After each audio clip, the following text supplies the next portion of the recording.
안녕하십니까. 우선 위험물 자격증 시험을 준비함에 있어서 주기율표는 아주 근간이 되는 아주 중요한 부분이죠. 그래서 이 주기율표를 제가 지금 뒤에 칠판에 기본적으로 써놨는데, 자, 우선 이 얘기를 하기 앞서서 우리가 이 주기율표에서 나오는 원소들의 그런 그 기본적인 사항부터 먼저 살펴보고 다시 이쪽으로 설명을 드리겠습니다. 자, 우선 우리 원소들을 얘기하기에 앞서서 원자론을 좀 먼저 얘기를 해야 되는데요. 자, 원자라고 하는 것은 어떻게 구성이 되어 있느냐 하면 핵과 전자로 이렇게 구성이 되어 있습니다.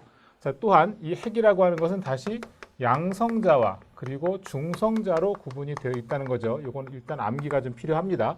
자, 우리가 원자를 만약에 그림을 좀 그리고자 한다면 사실 핵을 중심으로 해서 이렇게 전자가 돌고 있다라고 보시면 되겠습니다. 자, 이 핵 안에는 양성자와 중성자가 있는 거고요. 그리고 이제 이 핵을 중심으로 전자가 돌고 있는 상태가 되는 겁니다. 자, 여기서 중성자는 전하가 없고 양성자는 플러스 전하를 띠고 있는 겁니다. 그래서 원자는 핵 안에 양성자가 있고 전자가 돌고 있기 때문에 전기적으로 중성이다, 이런 표현을 쓰는 거고요. 자, 우리가 주기율표, 제가 방금 말씀을 드렸는데 주기율표는 사실은 양성자 수에 따라서 원자 번호를 매긴 거예요. 따라서 원자 번호라고 하는 것은 결국은 양성자 개수가 되는 것이고, 또한 양성자 수가 이 핵 안에 있고 주변을 전자가 돈다고 하면서 전기적으로 중성이라고 했는데, 이게 이 안에 핵에 있는 양성자는 플러스 전하를 띠고 있고 그 주변을 돌고 있는 전자는 마이너스 전하를 띠고 있기 때문에 양쪽에 어느 정도의 인력과 청력이 같이 존재한다고 보는 겁니다. 자, 그래서 이 핵을 중심으로 전자가 인력도 있고 청력도 있는데 이 궤도를 따라서 돌고 있기 때문에 이 궤도를 따라서 돌게 해주기 위해서는 결국은 양성자와 전자는 같은 수로 존재해야만 충돌도 일어나지 않고 벗어나지도 않는 거라고 봐야 되는 거죠. 그래서 그런 의미에서 원자 번호는 양성자 수를 의미하기도 하지만 결국은 전자 수를 의미한다. 이게 굉장히 중요한 사항이 되겠습니다. 자, 그 다음에 또 한 가지 질량수라고 하는 것은 또 어떻게 되는 거냐면 결국은 양성자 수, 중성자 수, 전자 수를 다 더해준 값이 바로 질량수가 되겠습니다. 따라서 양성자 수 플러스 중성자수 그리고 플러스 전자수, 이렇게 되는 건데, 사실은 전자수의 무게는 거의 무시될 정도이기 때문에 질량수는 양성자수와 중성자수를 더해준 값으로 구해진다고 보시면 되겠습니다. 자, 중요한 거 암기. 원자 번호는 양성자수이면서 전자수라는 거 우선 기억해 두시고, 질량수는 양성자수와 중성자수를 더한 값이다. 자, 그렇다면 여기서 제일 중요한 게 뭐냐면 사실은 원자들의 성격을 결정하는 것은 이 전자수가 되는 겁니다. 여기에 대한 얘기를 좀 해야 되는데, 핵을 중심으로 전자가 돌고 있다 그랬지만 태양계처럼 여러 개의 궤도를 형성하면서 돌고 있습니다. 우리가 이걸 다 자세하게 알 필요는 없어요. 이제 시험에 중요하게 다루어질 만한 것들만 이제 포인트를 가지고 설명을 드릴 텐데, 핵을 중심으로 첫 번째 도는 껍질을 K궤도, L궤도, M궤도, N궤도 이런 식으로 표현을 하고 있고요. 그 다음에 이 각각의 궤도에는 전자가 돌 수 있는 개수가 제한이 되어 있습니다. 그게 일명 이제 N제곱이라고 해서, 이 N이라고 하는 것은 궤도수를 의미하는 거예요. 첫 번째 궤도가 되면 2를 집어넣게 되면 이 첫 번째 궤도는 전자가 2개가 돌 수 있는 거고, 두 번째 궤도라고 하는 것은 8개, 세 번째 궤도는 18개, 네 번째 궤도가 32개가 돈다고 보시면 되겠습니다. 결과적으로 핵을 중심으로 전자는 2, 8, 18, 32개가 돌고 있다. 우선 이렇게 기억을 하시면 좋을 것 같습니다. 자, 그래서 주기율표상에서 보면 수소, 리튬, 나트륨, 칼륨 이렇게 되는 경우인데 1개, 11개, 그 다음에 여기 3개, 11개, 19개가 되는데 원자 번호가 결국은 양성자수고 전자수라고 했거든요.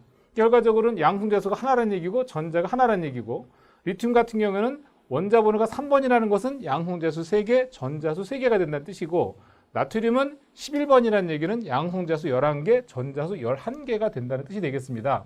자, 금방 얘기했던 핵을 중심으로 2개, 8개, 18개, 32개가 채워진다는 논리로 보자면 수소는 첫 번째 궤도에 전자 하나 채울 거고요. 리튬은 첫 번째 궤도에 2개, 그 다음에 하나를 채울 겁니다. 나트륨은 2개, 8개, 하나를 채울 것이고, 칼륨은 2개, 8개, 8개, 1개를 채우는 거예요. 사실은요, 조금 여러분들이 의문을 가질 수가 있는데, 자, 2개, 8개, 그 다음에 18개라고 했으니까 9개가 채워져야 되는 거 아니냐, 이렇게 이제 생각하실 수가 있는데, 사실 원자들은 옥테트 룰에 따라서 마지막 가전자는 8개를 채우고자 합니다. 그래서 8개를 채우면서 하나를 밀어버리는 이런 일이 생기는 거죠. 자, 결과적으로 보시면 지금 맨 마지막 가전자 궤도에 전자가 지금 몇 개씩 남았냐면 한 개씩 남았단 말이에요. 그래서 이거를 우리가 일족이라고 하는 것입니다. 그리고 수소 같은 경우 첫 번째 궤도에서 끝났고 리튬은 두 번째 궤도, 나트륨은 세 번째 궤도, 칼륨은 네 번째 궤도에서 끝났어요. 그래서 1주기, 2주기, 3주기, 4주기라고 하는 표현을 쓰는 겁니다. 지금 일족 원소만 딱 살펴보면 마지막 가전제 전자 한 개씩 남겨두고 있는 거예요. 자, 그래서 아까 말씀드렸던 옥테트룰 마지막 가전자 궤도를 8개를 채우고자 하는 게 원자들의 심리이기 때문에 이들을 다 하나씩 버리고자 하는 성향이 강한 겁니다. 그래서 일족 원소들은 우리는 이제 전자를 잃어버리는 것을 플러스로 표현하는데 일족 원소들은 플러스 1가지향적인 원소다. 이렇게 표현을 하는 거죠. 마찬가지 방법으로 베릴륨, 그 다음에 마그네슘, 그리고 칼륨 해봐도 역시 마찬가지입니다. 여기까지만 할 겁니다. 자, 보시죠. 베릴륨이 4번이라는 얘기는 양성자가 4개라는 뜻이고 결국 전자가 4개라는 뜻이니까 2개가 되는 거고 마그네슘은 2개, 8개, 2개가 되고 칼륨은 2개, 8개, 8개, 2개. 결과적으로 살펴봐도 역시 마지막 궤도에 전자 2개씩 남긴 상황. 따라서 이 경우는 2족 원소가 되는 것이고 베릴륨은 두 번째 궤도에서 끝났으니까 2주기, 나트륨은 마그네슘은 세 번째 궤도에서 끝났으니까 3주기가 되는 거예요. 자, 마찬가지로 안정해지기 위해서는 전자 2개를 버려야만 안정해지는 것들이 되기 때문에 얘네들은 플러스 2가지향적인 원소가 된다. 이렇게 보시면 되겠습니다. 자, 중요한 건 자, 핵을 중심으로 전자가 채워질 땐 2개, 8개, 18개, 32개가 채워진다는 사실 먼저 기억해 두시고 원자 번호는 결국 양성자 수에 따라서 정해지고 양성자 수는 곧 전자수라는 이런 개념을 이해하시면 되겠습니다. 자, 그렇다면 전체적으로 1족 원소는 플러스 1가지향적인 원소다. 2족 원소는 플러스 2가지향적인 원소다. 이렇게 보시면 되겠습니다. 자, 우선 주기율표로 잠깐 또 건너가 보겠습니다. 자, 제가 지금 여기 주기율표를 원자번호 1번부터 20번까지를 적어 드렸는데 요거는 반드시 암기가 필요해요. 자, 우리가 이제 약속을 하기를 왼쪽 아래 첨자는 원자 번호 이렇게 표현을 하고 왼쪽 위 첨자는 질량수로 표현하기로 합니다. 자, 그래서 1번부터 20번까지 이거는 반드시 암기를 해야 자격증 시험을 준비를 할 수 있는 건데 이게 이제 생소할 수도 있어요. 처음 보시는 분들 또는 뭐 고등학교 때 화학을 전공하지 않으셨던 분들은 조금 어려울 수도 있는데 이것만 암기가 되면 사실은 자격증 시험은 거의 반은 해결했다고 보시면 됩니다. 그러니까 반드시 암기하십시오. 자, H는 수소, 그 다음에 HE는 헬륨, 리튬은 Li, 요거 리튬, 베릴륨, 붕소, 탄소, 질소, 산소, 불소. 이거 이제 불소라는 표현은 이제 우리가 지금 현재 쓰지 않고 있는데 플로린이라고 쓰고 있는 거죠. 그 다음에 네온, 그 다음에 나트륨, 마그네슘, 알루미늄, 규소, 인, 황, 염소, 아르곤, 그리고 칼륨, 칼슘이 되겠습니다. 암기하는 방법은 각각의 원소들의 앞글자를 따서 자, 수, 해, 리베, 붕탄질, 산푸네. 자, 나마, 알규, 인황, 염알, 크카. 이렇게 암기하시면 되겠습니다. 제가 한번 한글로 써볼까요? 자, 수, 해, 리베, 붕탄질, 산푸네, 그리고 나마, 알규, 인황, 염알, 크카. 우리가 이제 리드미컬하게 외우면 금방 외워져요. 자, 수엘리베, 붕탄질, 산푸네, 나마, 알규, 인황염, 나마, 알규, 인황염, 알, 크카. 나마, 알규, 인황염알, 크카. 이렇게 끌어서 여러 번 반복적으로 하시다 보면 자동적으로 암기가 될 수 있습니다. 자, 말씀드린 것처럼 지금 왼쪽 아래 첨자는 원자 번호가 되겠고 왼쪽 위 첨자는 질량수가 된다고 했어요. 자, 이걸 우리가 다 일일이 암기하기 너무 힘들죠. 자, 그래서 원자 번호에 따른 질량수 이 암기법을 좀 가르쳐 드릴게요. 자, 기본적으로 원자 번호가 홀수라고 하면 홀수는 곱하기 플러스 1하면 질량수가 되고요. 자, 짝수 같은 경우에는 곱하기 2하면 질량수가 되겠습니다. 한번 해볼까요? 우선 이 중에 예외 조항이 있는데 예외는 뭐냐면 수, 배, 질, 염, 알 이렇게 5개만 예외라고 보시면 되겠어요. 이거 외에는 다 이 규칙에 따릅니다. 자, 지금 헬륨은 예외가 아니죠. 원자번호 짝수 2번이니까 2 곱하기 2 하면 4가 되는 거고요.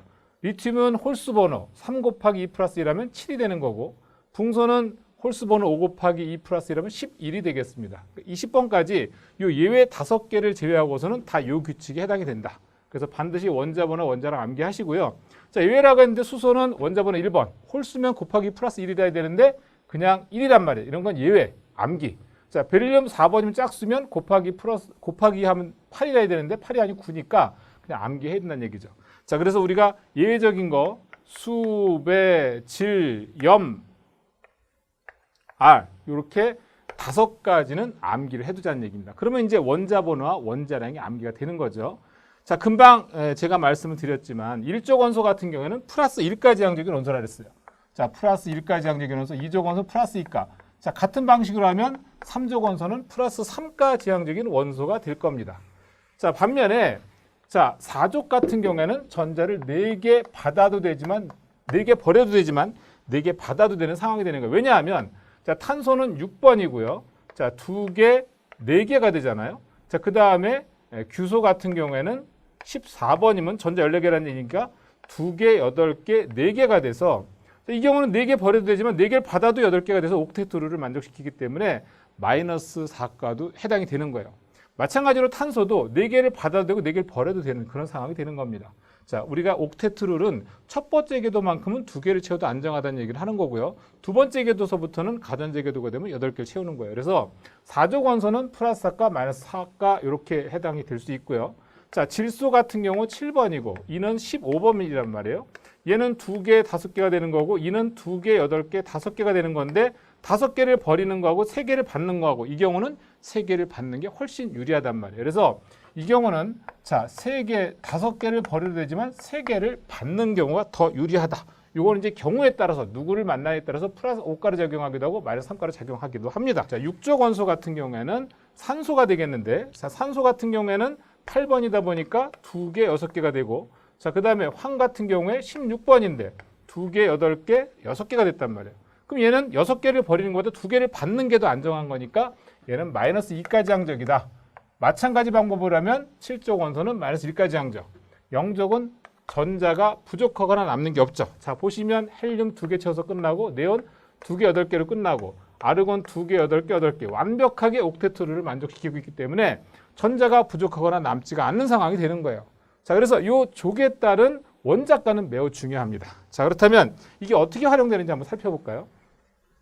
원소들은요, 2가지 성질 중에 하나예요. 금속성이냐 비금속성이냐 이 2가지 중에 하나인데 전자를 잃기 쉬운 것들은 금속성 원소가 되는 거고 전자를 받기 쉬운 것들은 비금속성 원소가 되는 겁니다. 자, 그래서 지금 이쪽에 보시면 리튬, 나트륨, 칼륨 그랬는데 이제 나트륨 하나 살펴볼게요. 나트륨은 금방 플러스 1가 지향적인 원소라고 했습니다. 결과적으로 전자를 잃기 쉬운 거기 때문에 금속성이 강하다고 보는 거예요. 원소 주기율표상. 자, 이쪽에 있는 염소 같은 경우는 마이너스 1가 지향적. 따라서 이쪽은 비금속성 원소가 강하다는 얘기가 되겠습니다. 그래서 원소들은요, 금방 말씀드린 것처럼 금속성이든 비금속성이든 둘 중에 하나입니다. 자, 얘네 둘이 만나게 되면 각각의 절대값을 상대방 아래 첨자에 써서 결국 어떤 화합물이 만들어지느냐 하면 Na1Cl1. 자, 우리가 수학에서도 1X라고 안 쓰죠. 그래서 그냥 NaCl 이렇게 쓰는 겁니다. 읽을 때는 뒤에 거부터. 뒤에 거 읽으면 염소, 앞에 거 읽으면 나트륨. 자, 뒤에가 만약에 소자로 끝나면 이거는 화로 바꿔서 염화 나트륨 이렇게 읽으시면 되겠습니다. 마찬가지 방법으로 자, 만약에 Mg라고 하는 마그네슘하고 그 다음에 염소하고 만났다. 얘는 플러스 2가고 얘는 마이너스 1가. 각각의 절대값 상대방 아래 첨자. 하게 되면 어떻게 됩니까? MgCl2. 이 경우는 역시 염소가 되겠고 앞에가 마그네슘 되는 건데 자, 뒤에가 소로 끝나면 뭐로 바꿔준다? 화로 바꿔준다. 그래서 염화 마그네슘 되겠습니다. 자, 하나 더 해볼까요? 알루미늄. 자, 플러스 3가입니다. 알루미늄은 자, 플러스 3가가 되겠고 산소 만났습니다. 마이너스 2가. 만약에 알루미늄과 산소가 만나게 되면 반드시 이거밖에 나올 게 없어요. 자, 이렇게 되면 Al2O3. 자, 결국 어떻게 됩니까? 산화 알루미늄. 자, 만약에 알루미늄과 산소가 만났는데 이거 외에 다른 화학식이 나왔다? 그건 틀린 거죠. 이렇게 만날 수밖에 없는 겁니다. 자, 하나만 더 해보겠습니다. 만약에 알루미늄이 플러스 3가인데 1을 만났다 그러면 이 경우에는 각각의 절대값을 상대방 아래 첨자에 써주게 되면 Al3P3가 돼서 약분하게 되는 거죠. 그래서 AlP가 되는 건데 뒤에 거 읽으면 인이 되고 앞에 거 읽으면 알루미늄이 됩니다. 뒤에가 이렇게 소로 안 끝날 때는 사이에다 그냥 화자만 넣어주시면 돼요. 인화 알루미늄. 아주 매우 중요한 원리가 되겠습니다.